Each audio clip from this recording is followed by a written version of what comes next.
posisi soal regulasi ini tuh sudah sesuai atau tidak sih dengan Undang-Undang Minerba, turunannya begitu ya. Dan diperbolehkan artinya sudah bisa begitu ya. Karena kita kan ketika straight to the point waktu itu tidak boleh ada mineral mentah ditutup ya, berlakunya seperti itu tegak lurus ke bawah. Tapi ini akan seperti apa nantinya? Ya sebenarnya kalau kita lihat di Undang-Undang 3 tahun 2020 kan jelas ada relaksasi 3 tahun sejak undang-undang itu diundangkan. Undang-undang itu diundangkan, Undang-Undang 3 tahun 2020 itu Juni 2020. Harusnya memang secara regulasi 2023 itu sudah tidak ada lagi relaksasi secara hukum, Mbak. Tapi kan kemudian dalam konteks ini kan Freeport ini misalnya sudah membangun smelter nih. Dia bukan tidak mau dalam konteks melakukan relaksasi, dia sudah bangun smelter, Juni 2024 sudah disahkan, sudah di launching oleh Presiden kan, kemudian mereka sudah beroperasi, tapi tiba-tiba ada kahar. Nah, dalam konteks kahar inilah yang menurut saya ya menjadi pintu masuk apakah boleh relaksasi atau tidak. Kan yang namanya kahar itu sesuatu keadaan yang tidak bisa dipungkiri dalam konteks kemanusiaan, Mbak. Betul, apapun caranya itu tidak bisa diatasi gitu kan, sehingga harus ada upaya untuk kemudian memulihkan keadaan itu. Nah, bagaimana memulihkan keadaan? Tentu ini harus ada waktu nih untuk kemudian melakukan perbaikan terhadap kerusakan itu. Sehingga kemudian selama ada perbaikan ini kan ada upaya-upaya hukum yang harus dilakukan. Nah, setidaknya ada 3 peraturan yang harus diperbaiki. Yang pertama adalah Peraturan Menteri SDM yang menyatakan Desember 2024 itu sudah tidak boleh ada relaksasi. Yang kedua adalah Peraturan Menteri Perdagangan yang juga menguatkan Peraturan Menteri SDM itu. Yang ketiga adalah PMK. Karena memang suka tidak suka mau tidak mau memang ini harus ada instrumen fiskal. Karena ada kondisi khusus yang tadi disebutkan itu. Bolehlah dia direlaksasi, tapi harus ada kondisi fiskal. Artinya ada instrumen fiskal yang kemudian membuat dia ya tetap harus berkontribusi pada negara. Makanya pajaknya ditinggikan. Betul. Gitu kan negara nggak mau bahwa yang diekspor itu adalah masih ore atau konsentrat. Karena negara menyatakan bahwa bisnis mineral itu bukan bisnis jual beli tanah air. Hanya dikeruk, diangkut, dan dijual. Harus kemudian diolah dan dimurnikan dalam negeri. Nah ini kan ternyata dia yang dikirim itu adalah konsentrat. Sehingga pemulihan terhadap kewajiban ini harus ada instrumen fiskal. Maka biaya keluarnya yang menurut saya sudah cukup tepat. Boleh relaksasi, tapi kemudian dikenakan biaya keluar yang tinggi gitu kan. Nah di tahun 2023 Menteri Keuangan sudah mengeluarkan peraturan menteri, Mbak, bahwa untuk smelter yang 90% itu biaya keluarnya itu kalau tidak salah 7,5% gitu kan. Nah bisa saja ini nanti misalnya koordinasi antara Menteri SDM, Menteri Keuangan, dan Menteri Perdagangan dinaikkan. Karena ada komitmen dari Pak Bahlil misalnya akan dinaikkan nih biaya keluarnya. Agar negara juga tetap mendapatkan manfaat terhadap konsentrat yang diekspor. Artinya win-win solution. Freeport boleh tetap relaksasi, mengirimkan ore atau konsentrat yang harusnya tidak boleh. Tapi di sisi lain negara mendapatkan tambahan dari relaksasi itu. Baik, Pak Hendra, Anda melihatnya seperti apa? Apakah kemudian larangan ekspor konsentrate tembaga ini akhirnya cukup pernah atau menimbulkan gitu ketidakpastian terhadap bisnis atau ketidakpastian terhadap hukum, dampaknya juga ke sektor pertambangan, pengolahan di Indonesia juga cukup berat gitu. Anda melihatnya seperti apa, Pak Hendra? Ya, memang seharusnya langkah yang diambil pemerintah ini dilakukan lebih awal ya, karena ini sudah cukup berlarut-larut. Kejadian itu di Oktober, September yang lalu, dan larangan ekspor sudah sampai 31 Desember dan sekarang sudah Februari. Memang idealnya itu langkah yang diambil pemerintah karena pemerintah sudah memetakan semua ya, dan juga keadaan kahar ini sudah dipastikan harusnya langkah itu dilakukan lebih awal. Dan tadi kalau berbicara mengenai keadaan kahar, tentu saja nih perusahaan-perusahaan pertambangannya seperti Freeport atau Aman Mineral yang adalah pada dasarnya adalah perusahaan penambang. Nah, kemudian karena kewajiban dari Undang-Undang Minerba ini kita diharuskan membangun pengolahan pemurnian dalam negeri, itu adalah pada dasarnya adalah industri yang berbeda, industri pengolahan pemurnian berbeda, apalagi di smelter Freeport di Manyar ini menggunakan single line teknologi yang pertama di dunia. Jadi tentunya resiko teknologi dalam pengolahan smelter ini sangat besar dan harusnya itu juga menjadi perhatian pemerintah sehingga dalam keadaan kahar yang terjadi kemarin itu bisa disikapi secara cepat. Oleh karena itu langkah-langkah yang diambil pemerintah ini saya kira sudah tepat untuk segera memberikan relaksasi, dan tentu saja yang juga menjadi tantangan ke depan karena teknologi ini terus berkembang dan juga kompleksitasnya juga tentu banyak ya bagi perusahaan penambang atau teknologi smelter. Ke depan juga bisa jadi akan ada semacam maintenance jika ini terjadi ada perubahan-perubahan dalam pengolahannya, ini bisa saja ke depan ada maintenance yang juga membutuhkan waktu yang relatif panjang. Nah, ini yang hal-hal ke depan juga perlu diantisipasi, sehingga jika terjadi hal-hal yang tersebut, ini saya kira pemerintah bisa melakukan langkah-langkah kebijakan yang sesuai gitu. Baik, Pak Hendra, tadi juga Mas Ahmad Reddy juga menyampaikan bahwa harus ada konsekuensi fiskal yang diterima oleh negara begitu ya, makanya pajaknya itu ditingkatkan begitu ya, kenaikan pajak impor. Ini seperti apa Anda melihatnya? Karena akan ada pemberlakuan sanksi ke PT PU juga berupa kenaikan pajak impor. Apakah ini juga kemudian ada level awareness-nya juga sudah terbangun, terlihat begitu ya, rasa keadilan dalam tanda kutip begitu ya, Pak Hendra? Anda melihatnya seperti apa?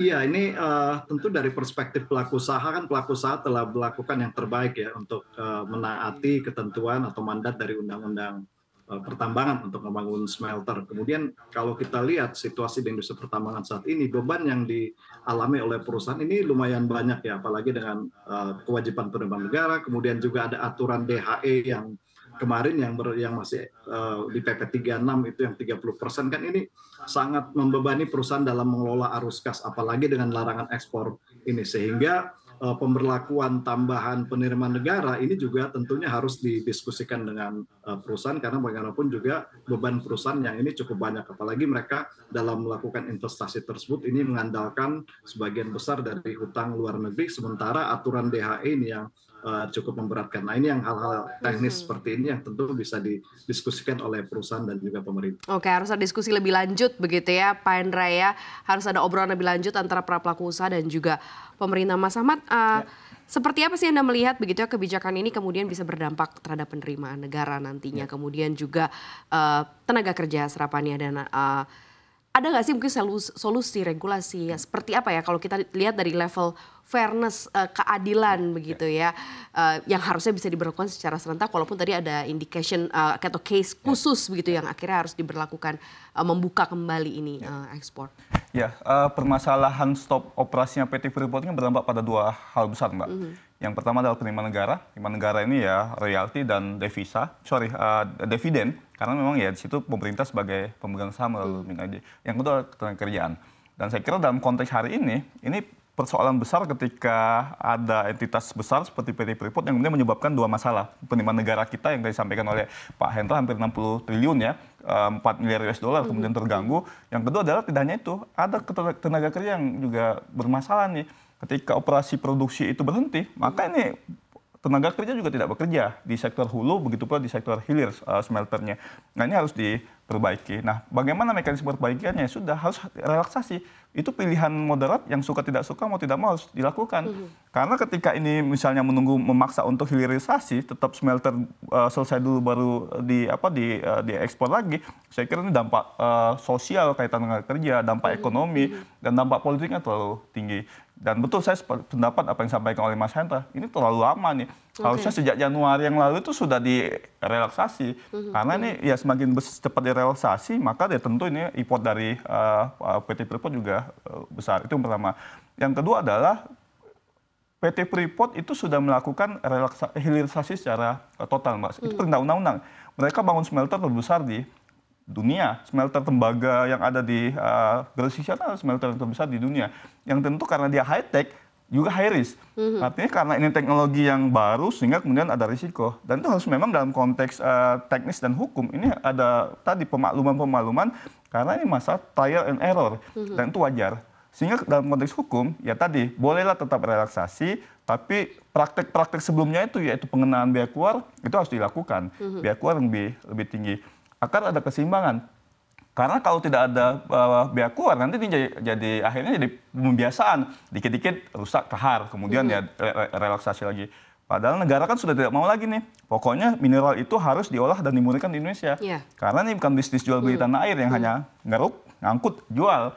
Harus ada nilai tambah. Jadi segera mungkin menurut saya Menteri SDM memperbaiki permen SDM-nya, Menteri Perdagangan, Menteri Keuangan, sehingga kemudian ya agar ya tadi itu kegiatan usahanya jalan, kemudian penerimaan negara masuk, kemudian tenaga kerja juga aman, tapi di sisi lain ketika dia ada instrumen fiskal, ini Freeport harus segera menyelesaikan perbaikan. Karena ketika dia tidak selesai lama-lama kan ini instrumen fiskalnya terus meninggi.